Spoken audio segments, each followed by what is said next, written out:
அமைதியான குணத்திற்காக போற்றப்பட்ட அருள்மொழி காயமடைந்த பறவைகளுக்கு உதவினான், மரங்களை நட்டான், ஒரு உயிருக்கும் தீங்கு விளைவிக்காமல் இருப்பான்.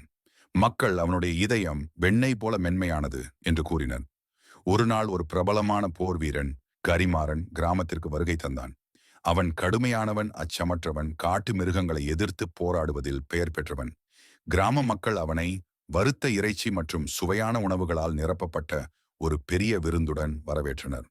அருள்மொழி அமைதியாக பழங்கள் மற்றும் கீரைகளை மட்டுமே சாப்பிட்டதை கவனித்த கரிமாறன் சத்தமாக சிரித்தான். வெறும் இலைகளை உண்டு உங்களால் எப்படி வலிமையாக வளர முடியும்? இந்த இறைச்சியை ருசி, அது தைரியத்தை தரும் என்று அருள்மொழியை பார்த்து கூறினான். அருள்மொழி மெதுவாகச் சிரித்தான். ஐயா, வலிமை இதயத்தில் இருக்கிறது, உணவில் இல்லை என்றான்.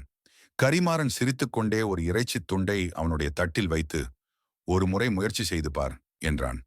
அந்த மனிதனின் வற்புறுத்தலை பார்த்து புண்படுத்த விரும்பாமல் அருள்மொழி ஒரு சிறிய துண்டை ருசித்தான்.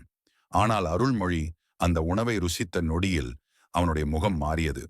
அவனுக்குள் ஒரு விசித்திரமான கணத்தை உணர்ந்தான். அன்றிரவு அவனால் தூங்க முடியவில்லை.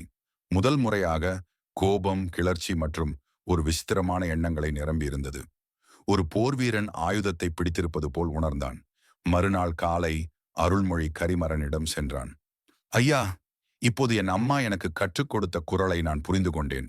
படை கொண்டார் நெஞ்சம் போல் நன்றூக்கா தொன்றன், உடல் சுவை யுண்டார் மனம். படைக்கருவியை பயன்படுத்துவோர் நெஞ்சமும் ஓர் உயிரின் உடலை சுவைத்து உண்பவர் நெஞ்சமும் இரக்கத்தை எண்ணாது. வேறொரு உயிரினத்தின் உடலை நாம் ரசித்தால் நம் மனம் அதன் மென்மையை இழக்கிறது என்பதை உணர்ந்தேன் என்றான். கரிமரன் அருள்மொழியின் கலங்கிய முகத்தை ஆழமாக பார்த்தான். முதல் முறையாக மென்மையான இளைஞனின் வார்த்தைகளில் உண்மையை உணர்ந்தான். உன் வழி என்னுடையதாக இல்லாமல் இருக்கலாம், ஆனால் உன் இதயம் எந்த வாளையும் விட வலிமையானது என்றான் கரிமரன். அன்றிலிருந்து கிராமவாசிகள் உண்மையான இரக்கத்தின் முன் ஒரு போர் வீரன் கூட தலைவணங்குவான் என்றார்கள்.